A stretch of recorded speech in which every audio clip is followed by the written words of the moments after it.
Hey there guys, I'm SonicGhost and welcome back to some more Let's Play Super Mario Galaxy 2.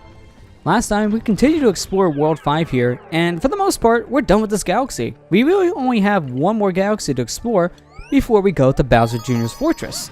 So let's go back to Shiverburn Galaxy and get that star we were needing to get the first time around.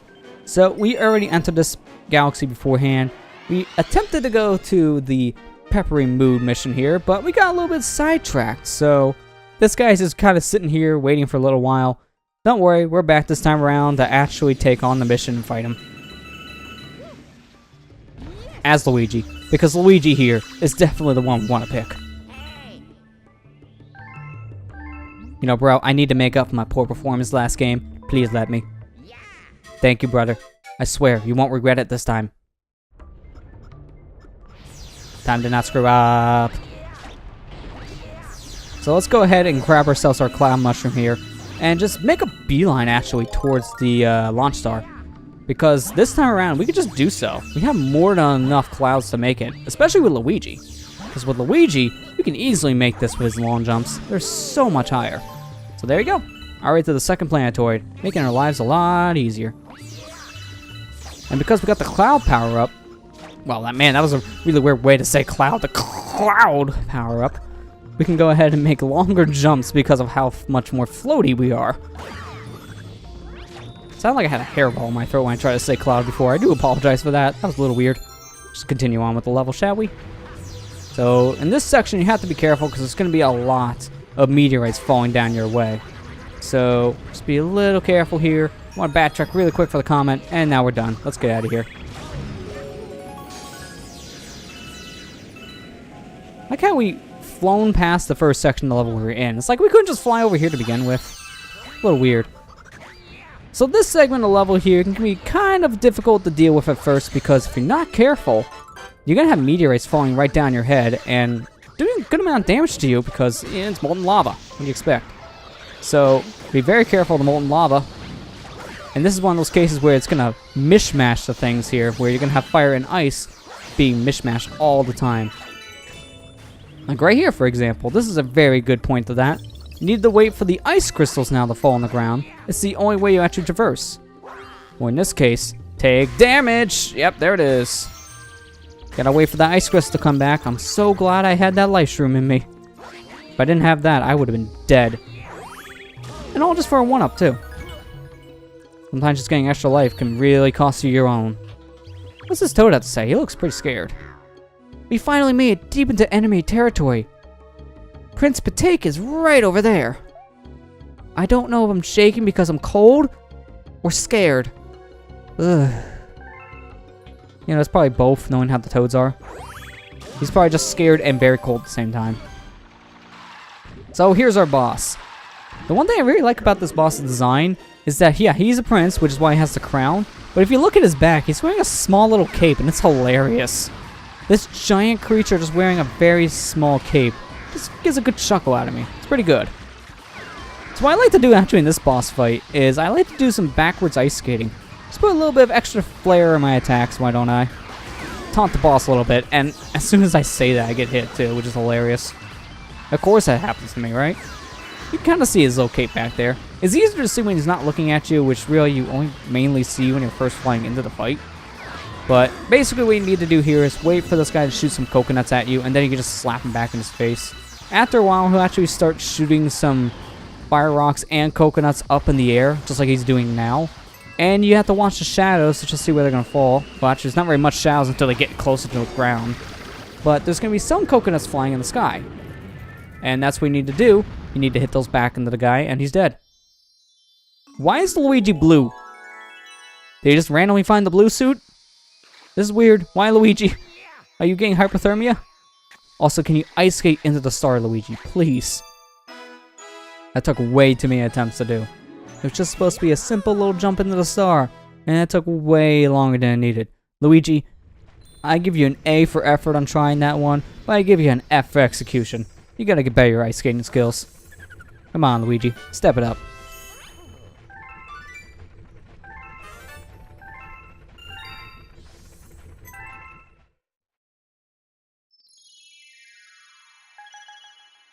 Well, it looks like before we can go on to Bowser Jr., we got the comet to go to here in Shiver. So, a little bit of a detour. But first things first, our Luma has mail. It's the same person writing in from before, giving us some extra star bits, saying, "Hey, I miss you. How you doing? Have some star bits." Really not that important to us at this point, just because, again, 50 star bits don't really do too much when hungry Lumas are like 1,500 star bits and up. 50 doesn't really do too much. So just like last time we got one of those letters, it doesn't really amount to too much now, unfortunately. It did when we first got them. Now, not so much. Well, let's go back to Shiverburn and take care of the comet here. So, the comet here in Shiverstar, let's see what it is. It is the Octo Army Icy Rainbow Romp. Man, that is a mouthful. That's a mouthful of a mission. But basically what you need to do here is just kill a whole bunch of Octogoombas. Look at all these things. It's the same boss arena as we were just at. The only difference here is we're going to be using the Rainbow Star to kill these things quick. And we only have 50 seconds to do it, so it really sucks that they start us here on the Tow Brigade ship. That wastes like 5 seconds. So, we gotta make this count. Gotta kill them all really, really quick. As soon as I say that I missed one, that's great. Just grab that and go. So, basically, in order to do this mission, you really need to use the Rainbow Star. You don't really have much of a choice here. If you don't use this thing, well, you're just not gonna win the mission. Simple as that. So let's just do some backward skating to kill the rest. Why not? Get some fancy ice skating here. As soon as I say fancy ice skating, we almost kill ourselves. That's so fancy. The fanciest thing is near-death experiences. Come on, Mario, don't give me a heart attack. There you go. Mario gets it right. He does one jump into the star. I give him a 10 out of 10. I mean, that's what most critics gave this game when the game came out, so I could see why. Perfect ice skating. 10 out of 10. Would play again. So that's Shiverstar. We're done with that galaxy now, so now we've taken care of that. We're ready to actually take on Bowser Jr. So let's take the helm of the ship and make our way to him. So we only need 55 stars and we have 86. So yeah, we're good to go. By a lot. A heck of a lot. So open up the way and let's go to Bowser Jr.'s Boom Bunker. What kind of name for a bunker is Boom Bunker? That just sounds really weird. But whatever. We got Bowser Jr.'s Boomsday Machine, which sounds even worse. Just like Boom Bunker, what the heck's a Boomsday Machine? That just sounds like you want to turn up the bass. It doesn't really sound like a weapon, it just sounds like a musical thing. Ready for Boomsday? Here you go, turn up the bass. So all these toads are scared. Captain Toad's like, oh, don't worry about it, it's broken, it's not gonna hurt us. And then immediately after he says that, look what comes out. This bullet bill still works, buddy. It's not broken. In fact, it's the exact opposite. And it's good it's not broken, because if it was, we wouldn't be able to proceed with the level. Because in order to get to our cannon here, we kind of need that bullet bill. So I want to aim right there. That should do it. If you aim right to the center of this bullseye, you get a 1-up. Luckily, that's pretty lenient. You just need to get close enough to the bullseye for it to count. So you don't have to hit dead on. As long as you're close enough, they'll give you the 1-up, which is good, because sometimes with motion control especially, it's not easy to get to that. I mean, sure, we got pointer control, so it's not as bad as just using gyro to aim, but at the same time, it still isn't the most accurate thing in the world, so it is easy at the last second to point at it and then say, oh, I missed because I was off by maybe a centimeter. So let's do that again. Hopefully we get this bullseye. There we go, got it. Thank goodness it is lenient, because that looked like for a second it wasn't going to make it. But it did. And let's grab ourselves our comet. Oh, I think I made a mistake. Oh, I somehow lived. You see, you're supposed to get that cloud power up over here. But I forgot it existed for a second and just went. As soon as I did the jump, it's like, I made a terrible mistake. So I shouldn't have made that jump, to be honest. That should have definitely been a death. Just flat out, I should have died. But we didn't, which is good. Now we can fight Bowser Jr.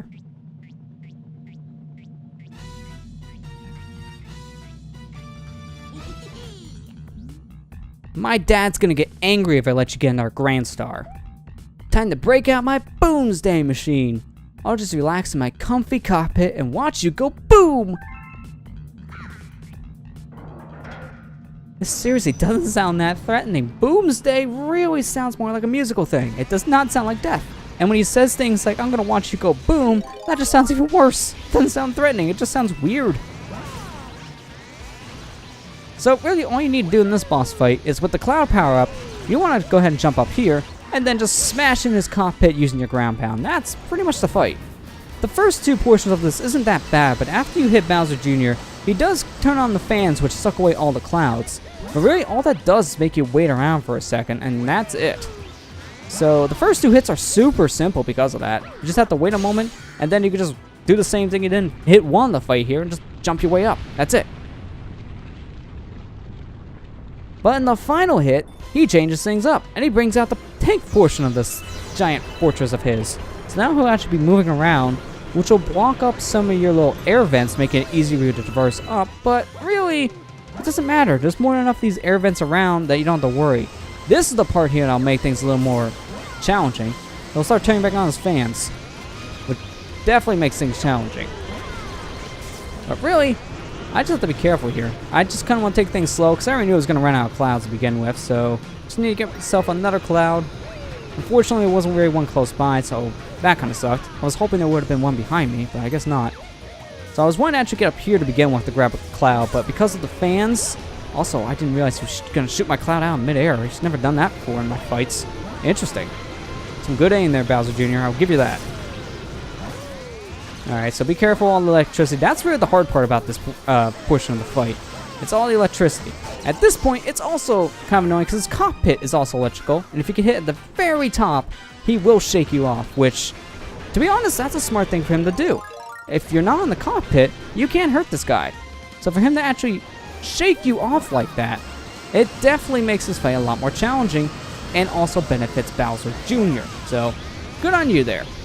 Unfortunately, we could easily get back up, so for him, it doesn't really last that long. In fact, I only need my final cloud. I can just stand up here, apparently get another one, and look at him panic. Even though you're charging up your electricity, it doesn't matter. I'm here. Let's destroy the cockpit. And there goes your Boomsday Machine. With a name like Boomsday, you're definitely not asking to win. You're definitely asking to get crushed.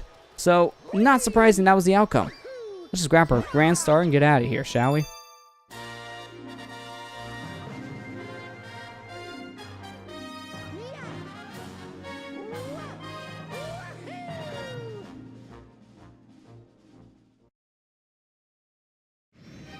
Five Grand Stars collected, 5 worlds down, over 80 Power Stars collected throughout our adventure. We're definitely making some good headway if you do ask me. With this Grand Star, we open up another portal, and now it's time for us to make our way to World 6.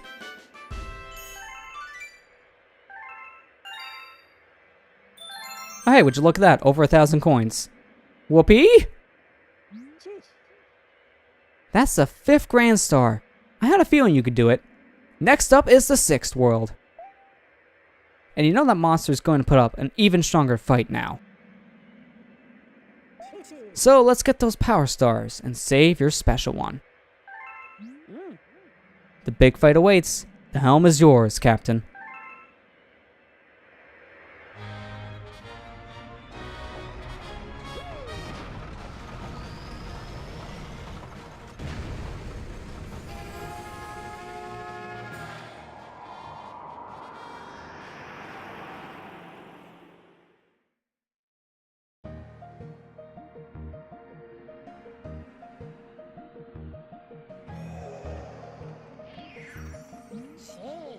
The battle draws near.